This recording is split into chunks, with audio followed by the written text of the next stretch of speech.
La nieve caía en silencio, como si la ciudad hubiera decidido contener la respiración por un instante. Las luces de las farolas se volvían gotas de oro líquido en el aire frío. Los escaparates devolvían reflejos cálidos que contrastaban con el gris cortante de la acera. En un banco junto a la plaza central, una figura protegía con el cuerpo a un bulto envuelto en una manta azul. Cada tanto, la manta cedía y la carita del bebé se asomaba, rosada por el frío, los labios temblorosos. Y cada vez que eso sucedía, la mujer aflojaba un nudo en la manta y soplaba sobre la frente del niño con manos que olían a tinta y a café frío. Grace Miller no había planeado pasar la Nochebuena así. Tenía dedos manchados de grafito, el delantal de un artista que nunca dejaba de serlo aunque el mundo le pidiera otra cosa, y la nariz roja por el viento. En su regazo, el pequeño Noah respiraba con pausas temerosas.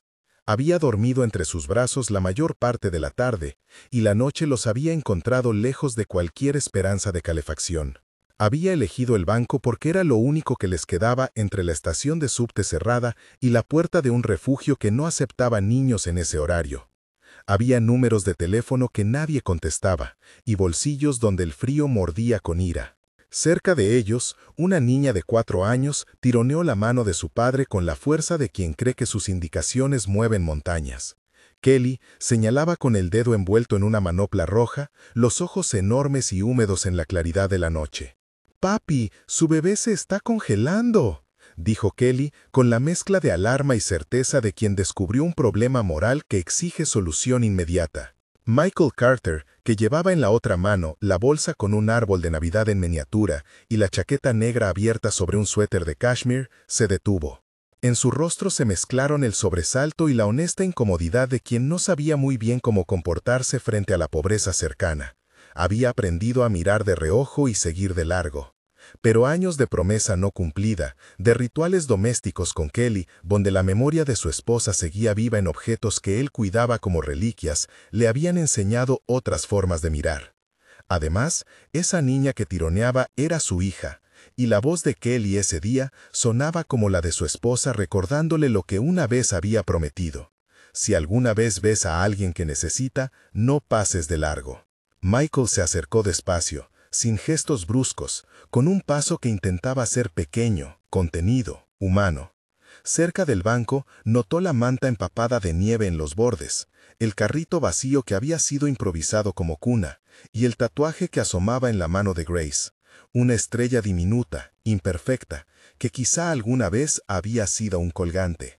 La estrella le provocó una sensación parecida a una punzada, un recuerdo que no se disipaba del todo. Grace levantó la mirada. Sus ojos, cansados pero firmes, evaluaron la distancia y el gesto. Había aprendido a medir la compasión.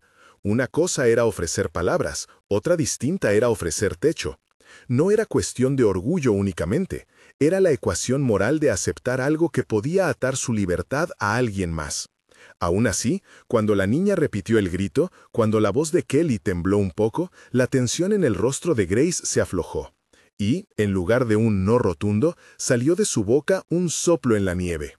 «Noah», murmuró, acurrucando al niño cerca del pecho.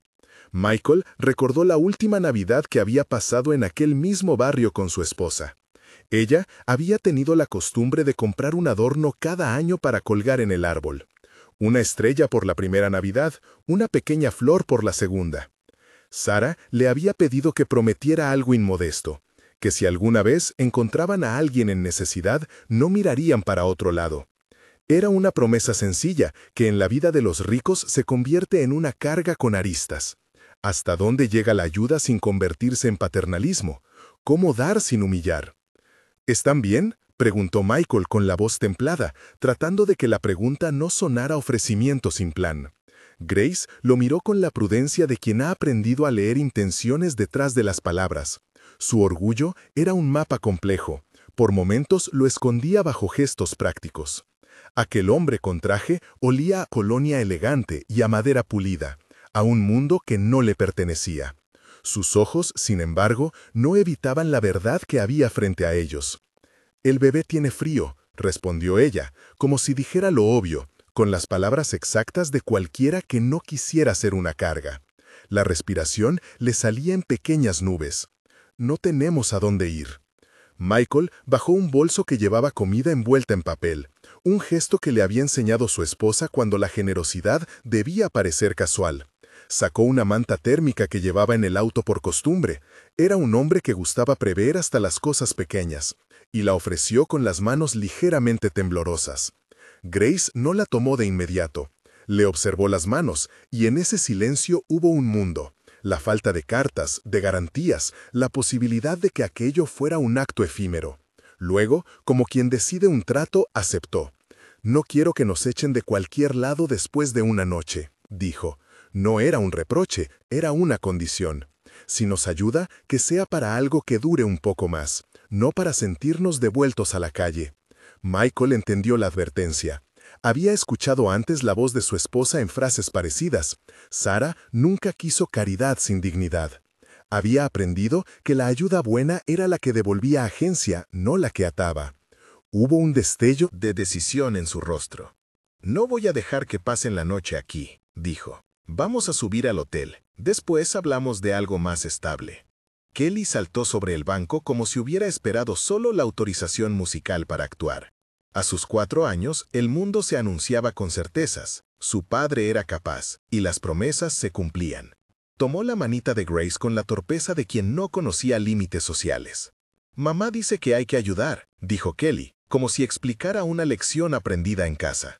El hotel olía a pino y a champaña.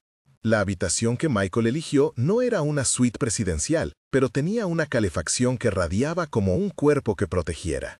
Noah, al contacto con la tela tibia, dejó escapar un pequeño sonido que fue suficiente para que la tensión en los hombros de Grace se disolviera un poco.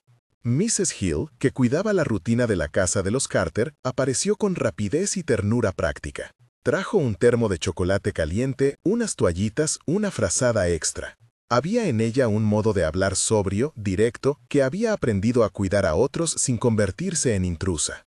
«No me gusta que duerman en la calle», dijo Mrs. Hill con la misma gravedad con que un médico daría un diagnóstico. «Vamos a secar esa manta y a envolverlos bien».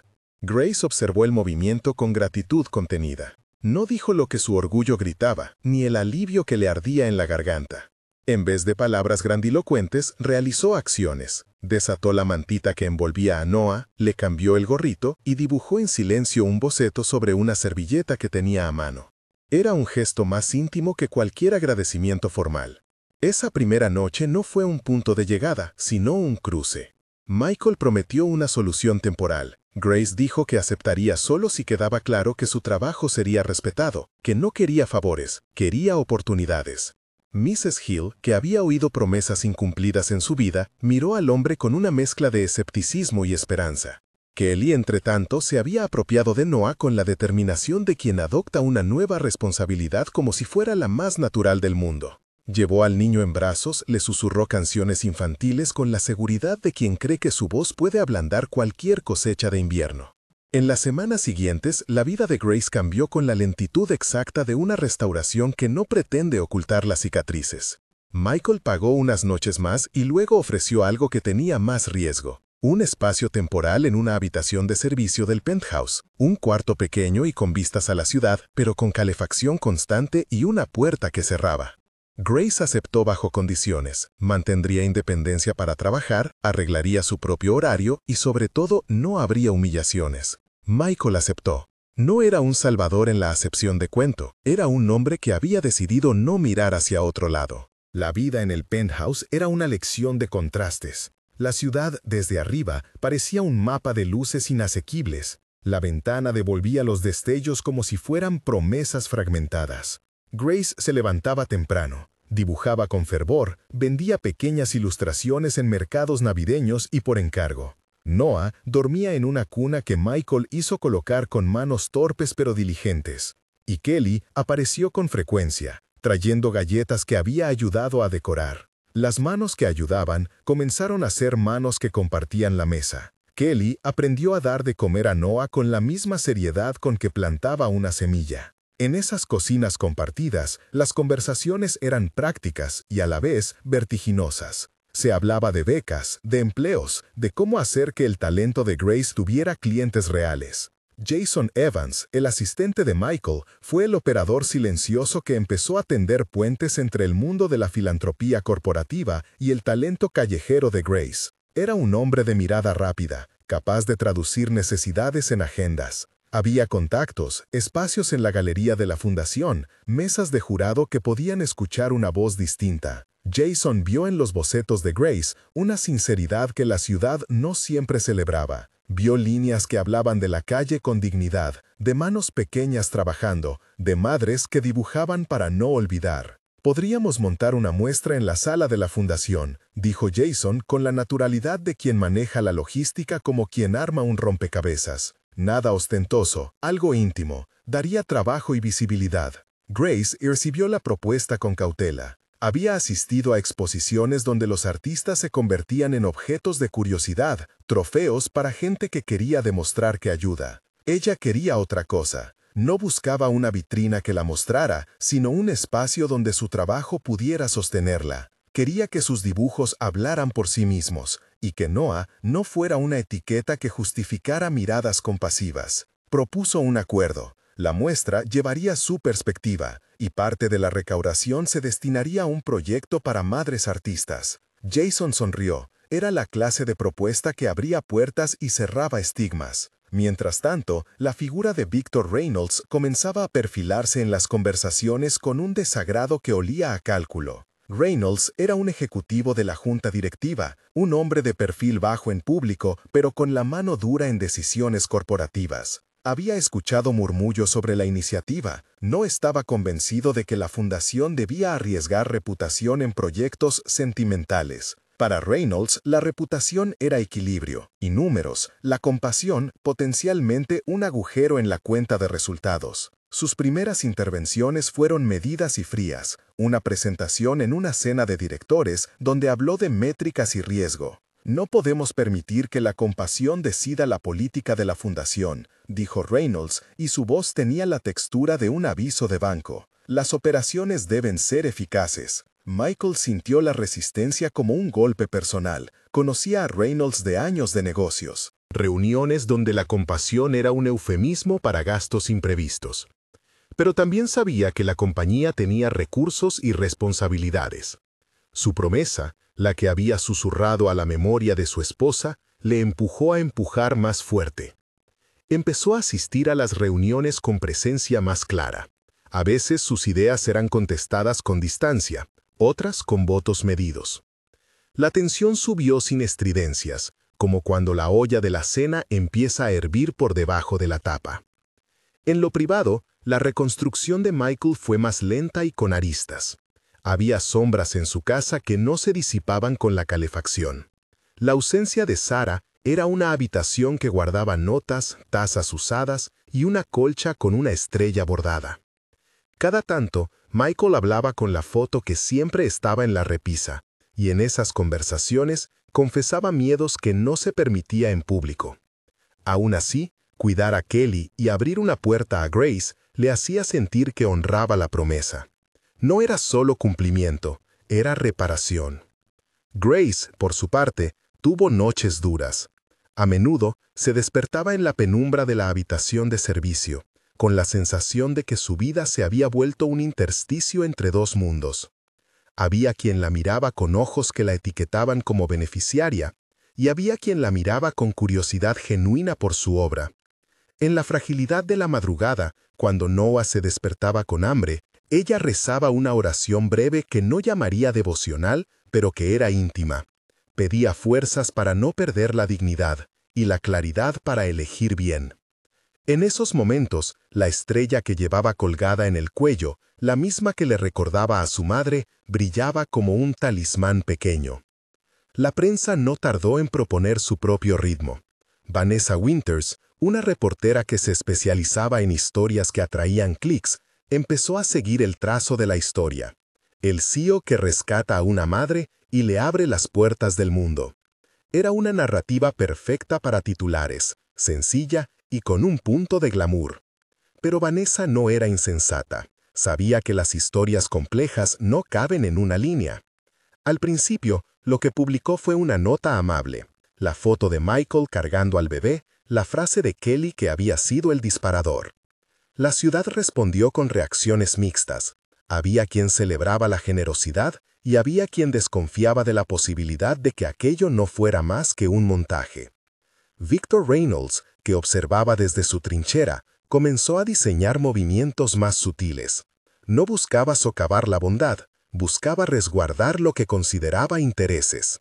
Movió piezas, habló con colegas y despertó conversaciones sobre inversiones y riesgos reputacionales.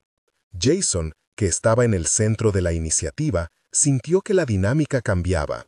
Lo que había empezado como un proyecto artístico y social empezaba a convertirse en terreno de disputa por principios corporativos.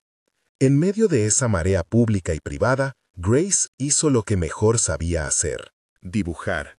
Sus manos devolvían a la página retazos de día y noche, los gestos de Kelly, el sueño tierno de Noah dormido sobre su pecho, las ventanas brillando. Cada retrato era una restitución de aquello que la vida intentaba arrebatarle, la identidad. Le dieron un pequeño espacio en la sala de la fundación.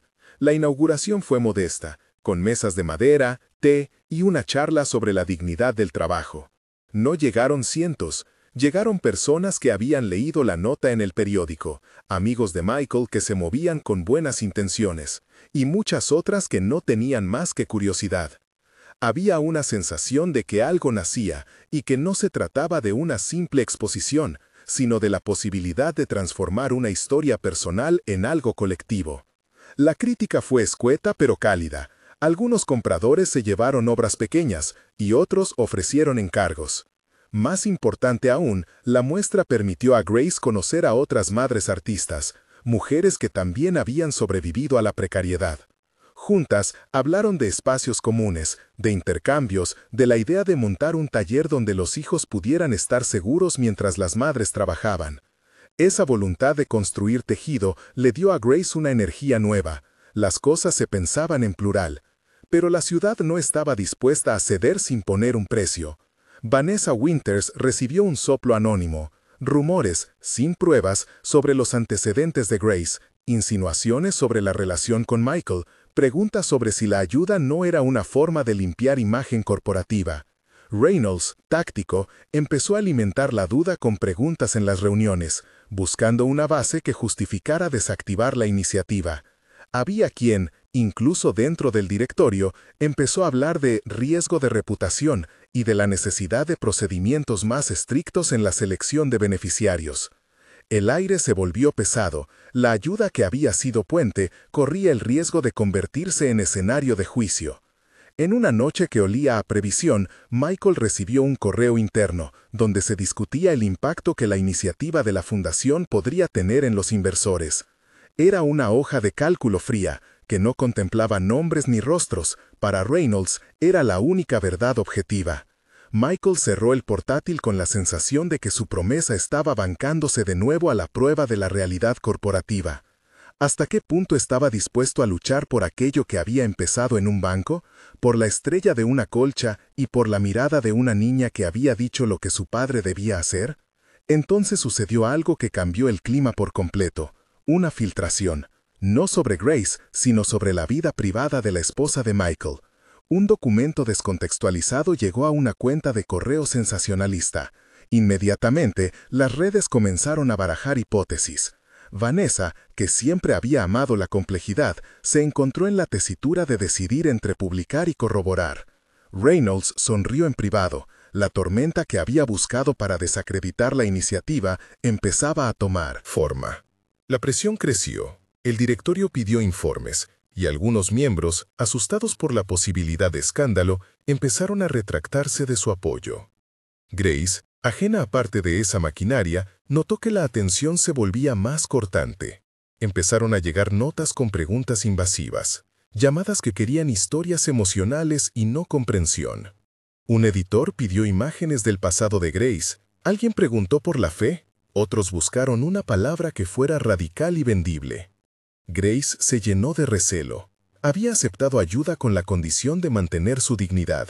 Ahora tenía que defenderla no solo en su trabajo, sino ante una prensa que podía convertir su vida en un asunto público. En una tarde de lluvia tímida, Mrs. Hill se sentó con Grace mientras Noah dormía y puso sobre la mesa una taza de té que ella misma había preparado. Tenía la voz bronca de quien vio muchos inviernos y había aprendido a leer los humores de la ciudad. «No te dejes llevar por las prisas de estos», dijo sin dar nombres. «Hay quien confunde la compasión con espectáculo. Tú trabaja, deja que tu trabajo diga lo que tienes que decir». Las palabras de Mrs. Hill fueron un bálsamo.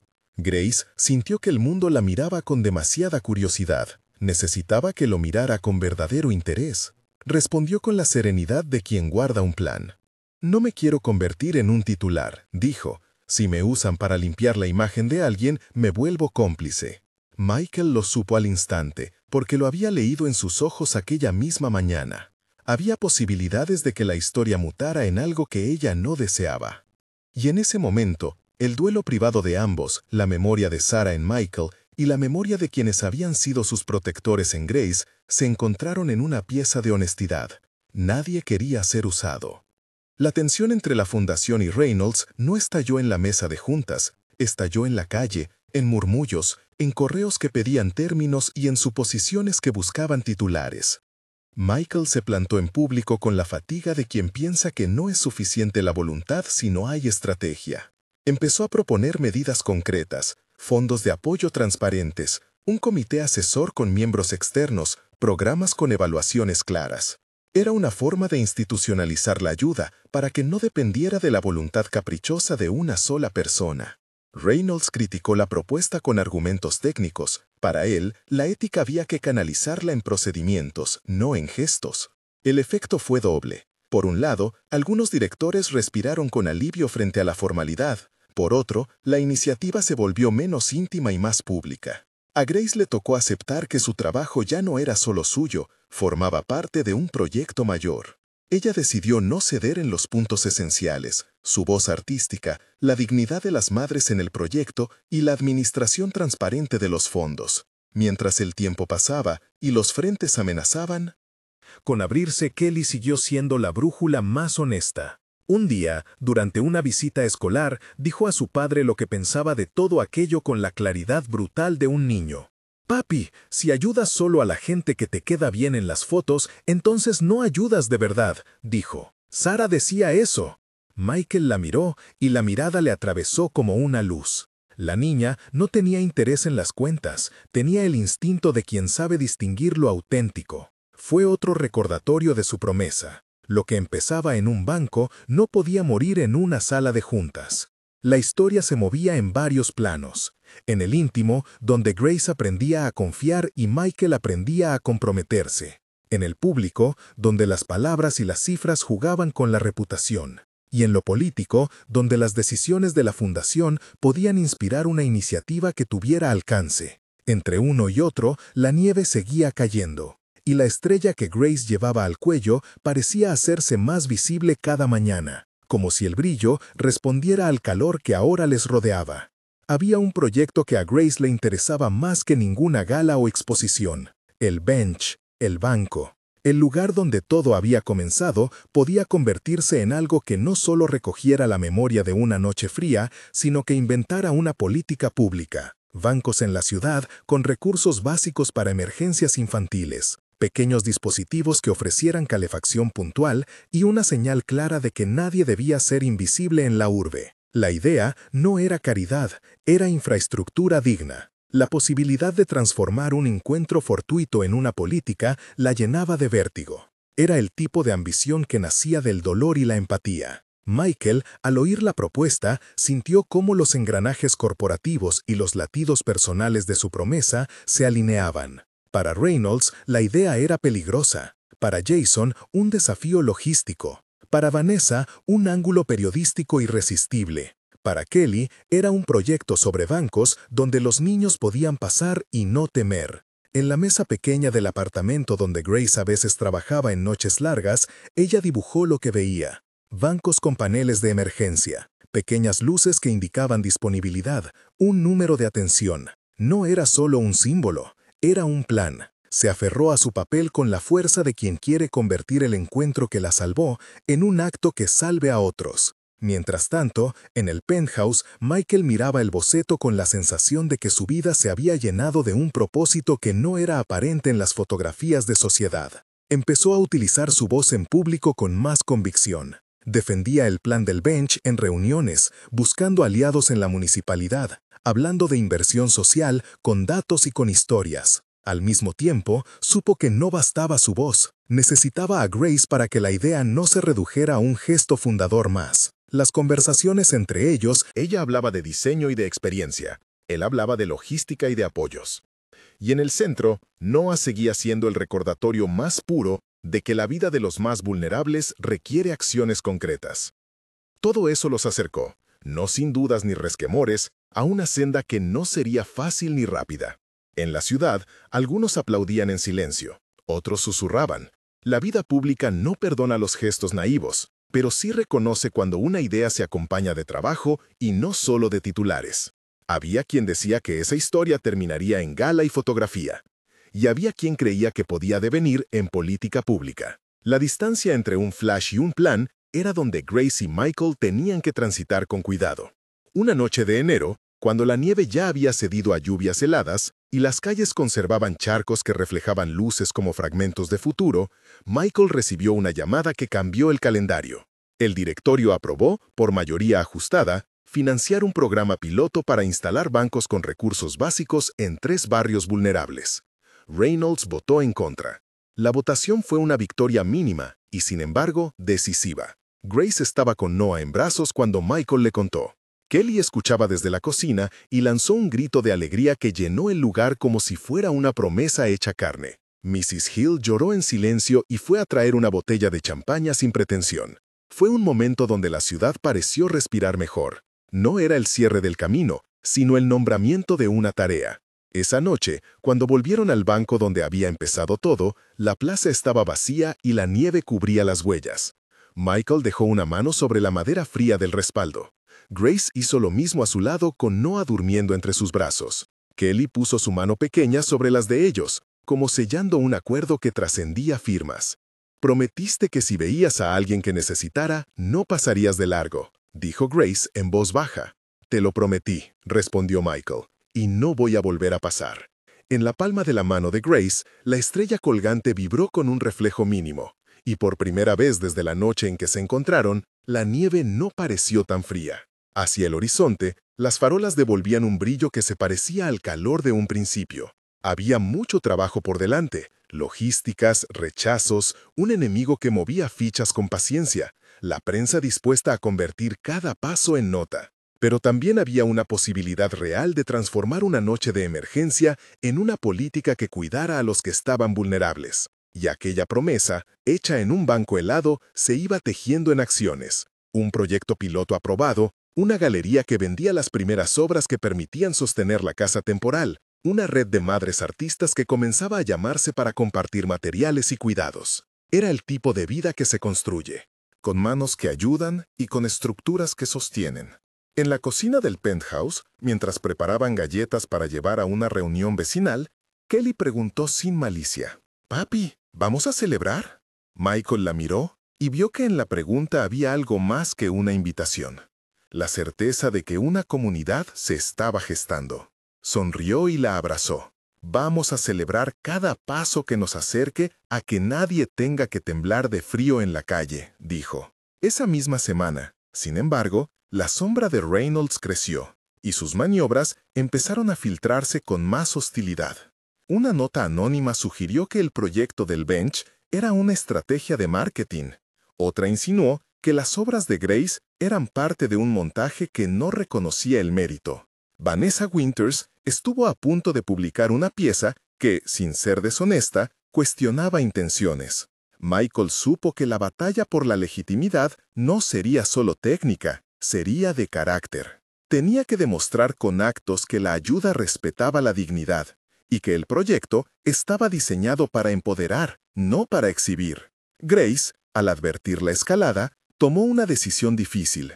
No permitiría que su vida fuera narrada por otros. Convocó a una reunión con Jason y con representantes de la fundación para proponer un documento de transparencia, y el compromiso de que las madres en el proyecto controlarían la forma en que sus historias fueran contadas. Fue un gesto que cambió la conversación. Ahora, no era el CEO quien hablaba por las beneficiarias, sino las propias mujeres que estaban pensando el programa como una comunidad. Reynolds, al ver que las beneficiarias tomaban la palabra, perdió parte de su fuerza. No porque dejara de tener apoyo entre ciertos directores, sino porque la narrativa cambió. Las imágenes dejaron de ser solo emotivas, se volvieron testimonios de trabajo, de talleres, de cuentas claras. Jason se ocupó de coordinar y Vanessa, finalmente, escribió una pieza que mostró ese cambio. La historia dejó de ser la del millonario con gesto noble y pasó a ser la de una comunidad que se ayudaba. Aún así, la ciudad no cede fácilmente. Había quien esperaba que todo terminara en pose, y hubo pequeñas batallas, contradicciones en presupuestos, la exigencia de indicadores rápidos. Grace supo entonces que su trabajo sería también administración y defensa. No le asustó. Era parte del oficio de sostener algo que era más grande que su individualidad.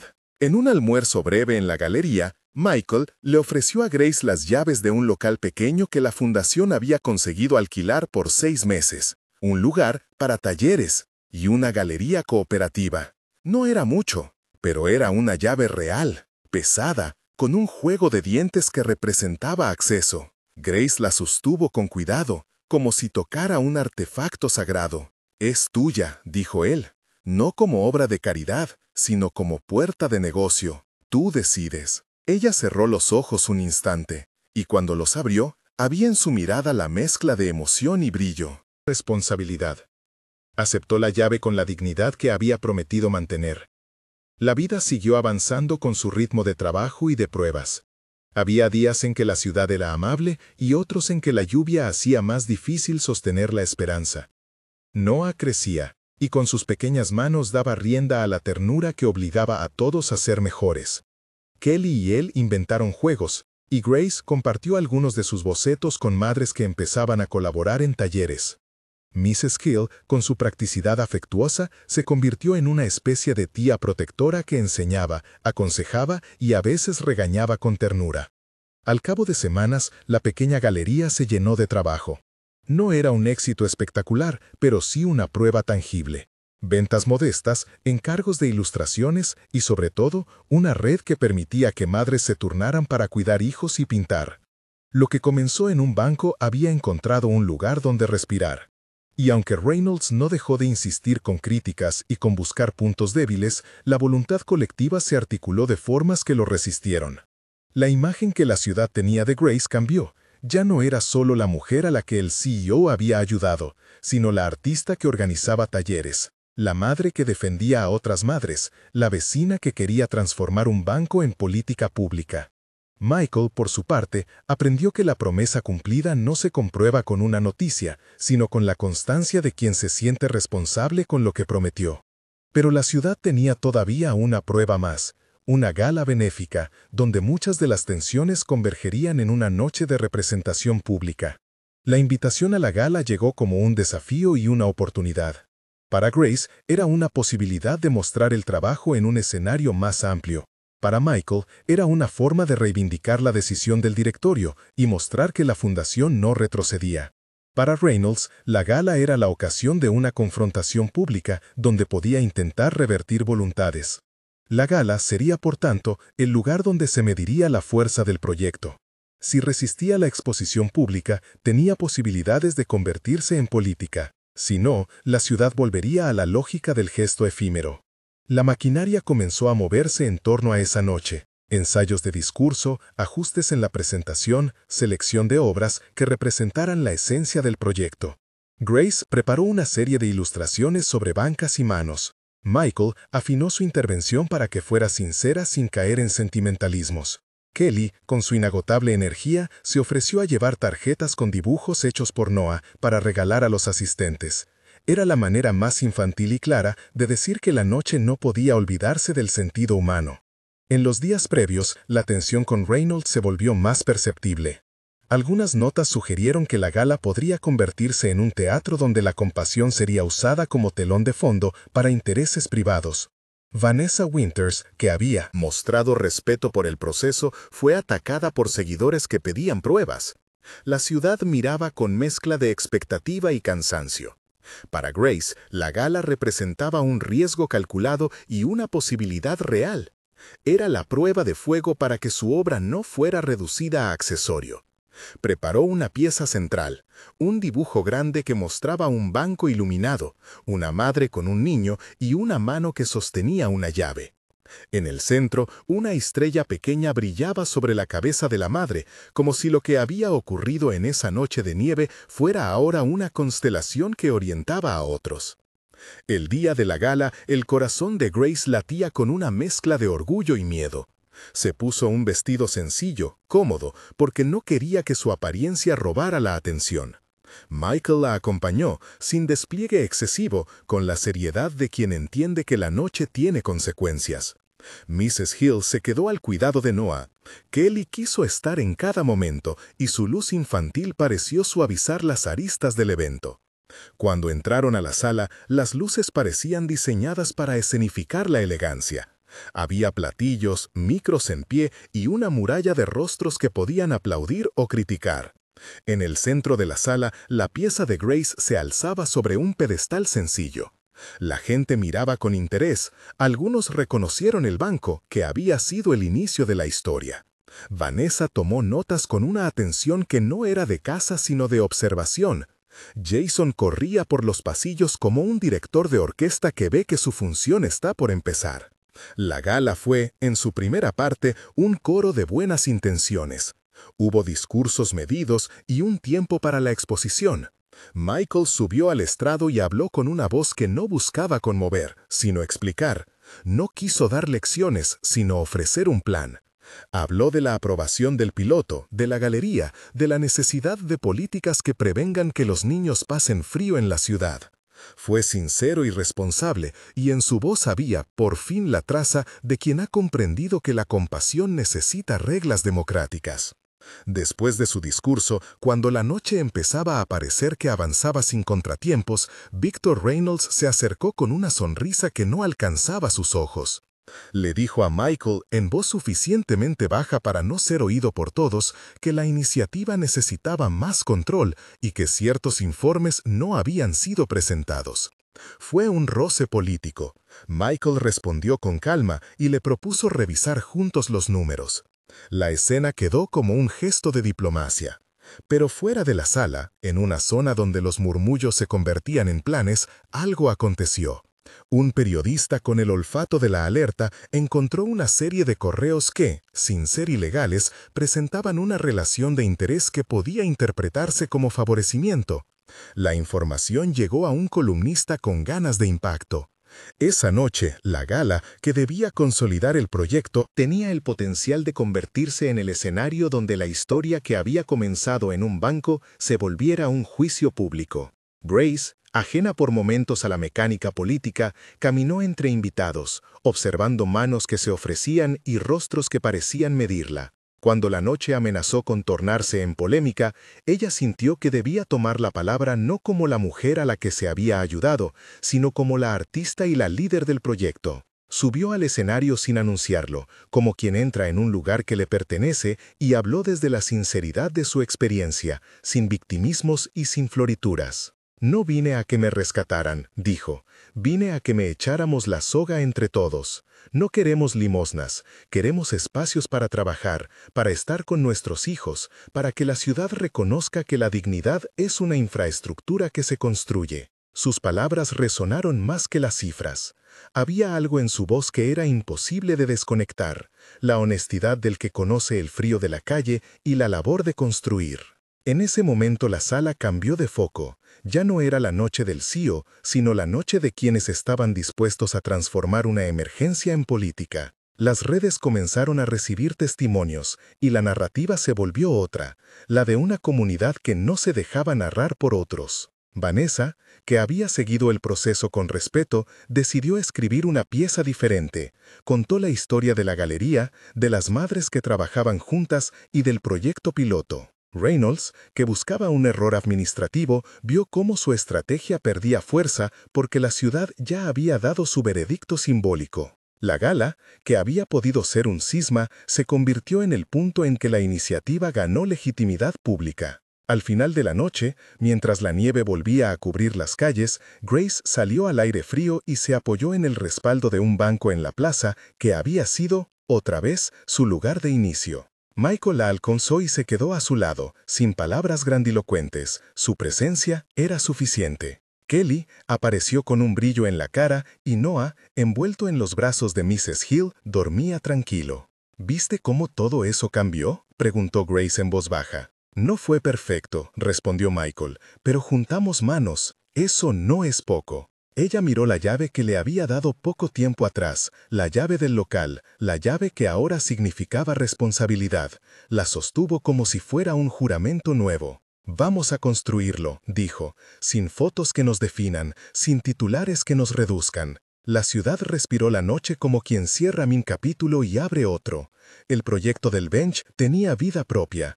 No todo estaba resuelto, pero había una base común, la decisión de no mirar hacia otro lado. La historia que comenzó con una chica que gritó, «Papi, su bebé se está congelando», se convertía en algo más grande, un esfuerzo de comunidad. La restauración de dignidades y la prueba de que la compasión puede materializarse en políticas.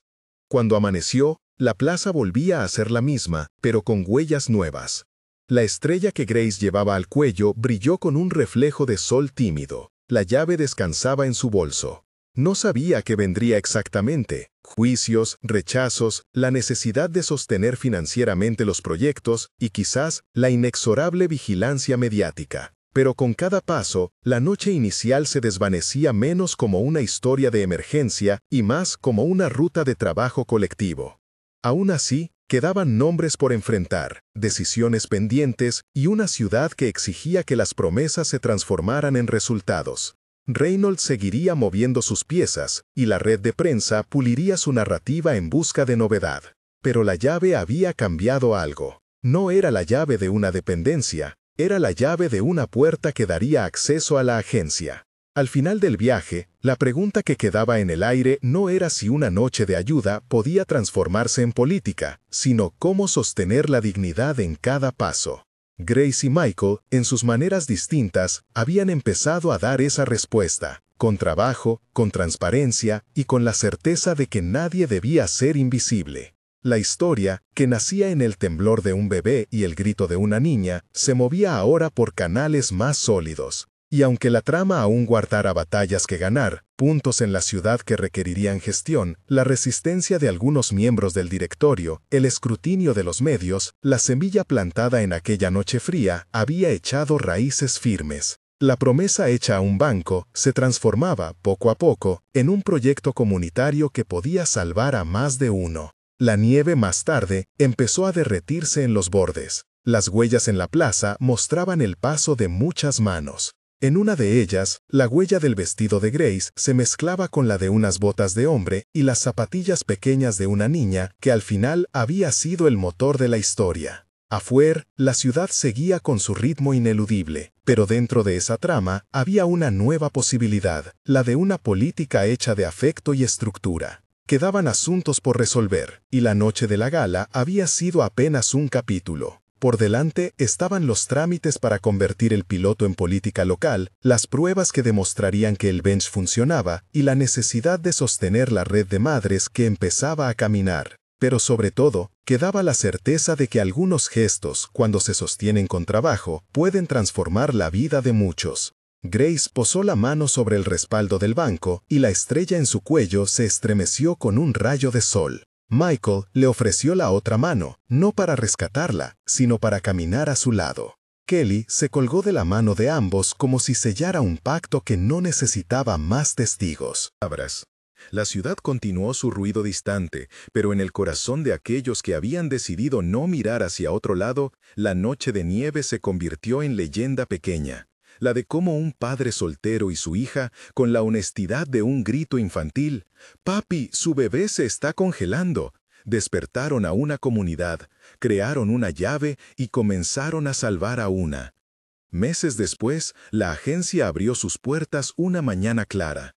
No fue ceremonia pomposa. Eran mesas, mantas, madres que llevaron tazas calientes, vecinos que tejieron rutinas. El bench funcionó como habían prometido en voz baja, un lugar de refugio, información y derivación, una red que recogía manos antes que historias se rompieran en titulares. Reynolds lanzó una nota más, buscó un resquicio, encontró una ciudad que ya sabía nombrar sus propias urgencias. Los trámites avanzaron, sí, con ruido y paciencia, pero la base se sostuvo. Transparencia, voluntariado sostenido y mujeres que ya no esperaban permiso para compartir su voz. Kelly volvió varias veces con su risa intacta. El padre que aquella noche había temido perder a su bebé se convirtió en uno de los que enseñaban a abrir la puerta a quienes llegaban asustados. Michael no quitó nunca la mirada de la calle que los vio nacer como proyecto. Grace guardó la llave en el bolso como quien guarda un juramento que se cumple todos los días. No fue un final de cartón, hubo noches de insomnio y cuentas por cuadrar, pero cuando la nieve volvió años después, el banco en la plaza tenía marcas nuevas. El dibujo de manos que se apoyaban, la huella de una niña creciendo.